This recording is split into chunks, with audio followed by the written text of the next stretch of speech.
In this video I'm showing how I replaced a failed user interface on this GE dishwasher. This is the second time I've had a hardware failure on this thing, and it's pretty much the same symptoms as I had last time. None of the lights are coming on, none of the buttons work, and there's just no signs of life. I was able to resolve this issue last time by replacing the control board, but this time it's something different, so let's get into it. I started by finding the breaker for the dishwasher and turning it off. I backed out the two screws that hold the kick plate in place and sat it aside, along with this strip of noise dampening foam. I'm a pretty big chicken with all things electrical, so I used a voltage detector to make sure it was off. Then I backed out the screw that holds this little junction box cover in place, and I sat it aside.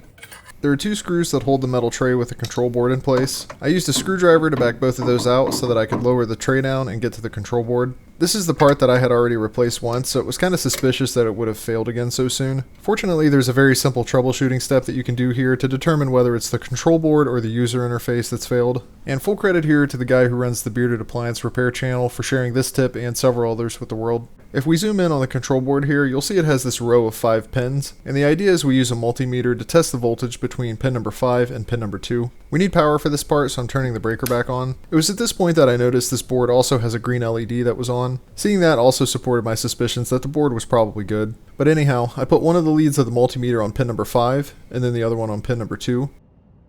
It read 14 volts of DC current, which confirms that the control board is good, and it is sending power to the user interface. So at this point I felt confident that the user interface had probably gone bad. If you're seeing something different in your case and the green light is not on, or you're not seeing 14 volts across these two pins, then the control board's probably bad. I have a separate video on how to replace the control board, and I'll link it in the description. Before digging into it further, I turn the breaker off again. We don't need access to the control board anymore, so I raised the tray back up into place and I put the two screws in to hold it there. Then I disconnected the plug for the wiring that goes to the user interface. There are two screws that hold the door to the hinges, one on the far left and one on the far right. Given the angle, a socket wrench was the best tool I had to back them out. Next, if we look up underneath here, we'll see these two small holes. When the door hinges open, these two holes will align so that you can put something in them to hold the hinges in the open position. I used two little Allen wrenches for this. All you have to do is put the Allen wrench in the hole and then open the door until they both line up, and it should hold it open. This step is important because the hinges are spring loaded and we don't want them slamming shut after we remove the door. The hinges on both sides need to be propped open in this manner. Now it was time to remove the door from the hinges. This part is a little bit fiddly and I had to kind of rock the door back and forth to remove it.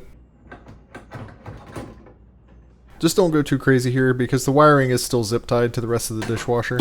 I used a pair of snips to cut the zip ties that were holding onto the wires, and then the door was completely free from the rest of the dishwasher. There are two screws here that hold the two halves of the door together. I used a screwdriver to back both of those out. There's also a little vent cover here that needs to be removed. Then we can push down on the handle and pull up on the inside of the door to separate the two pieces.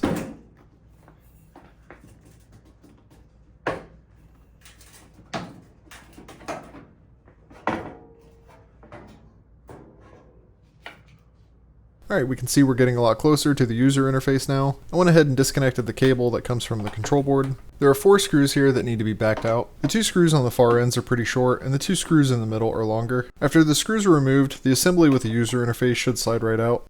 The plastics are held together here by these little clips. You have to use something to press down on the clips to pry the plastics apart. I used a really small Phillips head screwdriver for this. It was still really fiddly though. Honestly, this was probably the hardest part of the entire repair. I'm cutting out the bulk of me fumbling around here, but I was messing with it for a minute before I got the two halves apart. But if you've made it this far, you're pretty much looking at the promised land. The old board should come right out of the plastics.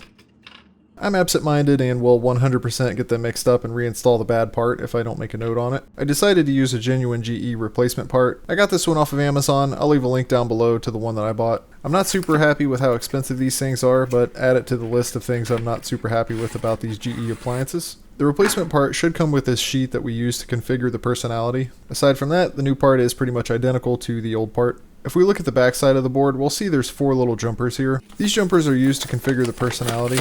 To determine the positions of the jumpers, you need to reference the model number of your washer and match it up with the positions in the sheet. For example, the model number of my washer begins with GDT545, so we find that model number on the sheet here, it's personality number 14, and we can see the jumper positions here have 8, 4, and 2 closed, and number 1 open. So I went ahead and started moving the jumpers around to the desired positions. Apparently GE uses this same user interface in a variety of different dishwasher models. So it's important to make sure that you set these correctly, otherwise the buttons might do something different than what they're labeled as. Alright, so finishing up with this, now you can see the positions of the jumpers on the board match what's on the sheet. Alright, now we're on the downhill side of this and we just have to put everything back together. I put the board back in the plastics. Then I put the piece with the buttons back on and press it together until the clip snapped in. It slides back into the top of the door the same way that we removed it.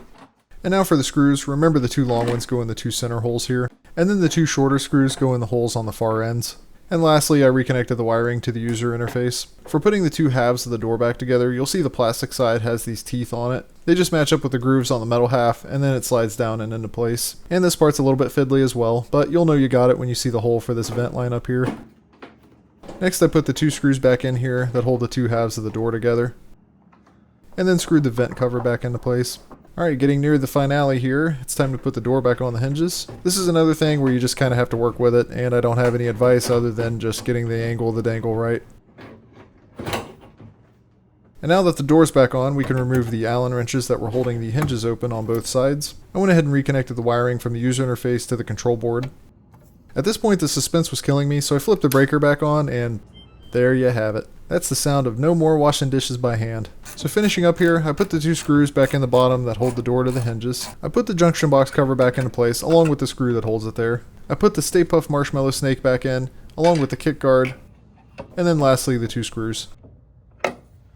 And there you have it, another successful repair of this objectively terrible dishwasher. I put my phone in a Ziploc bag while my dog stared on in quiet contempt. I put it in the dishwasher, hand turned the dishwasher on, and it's doing dishwasher stuff.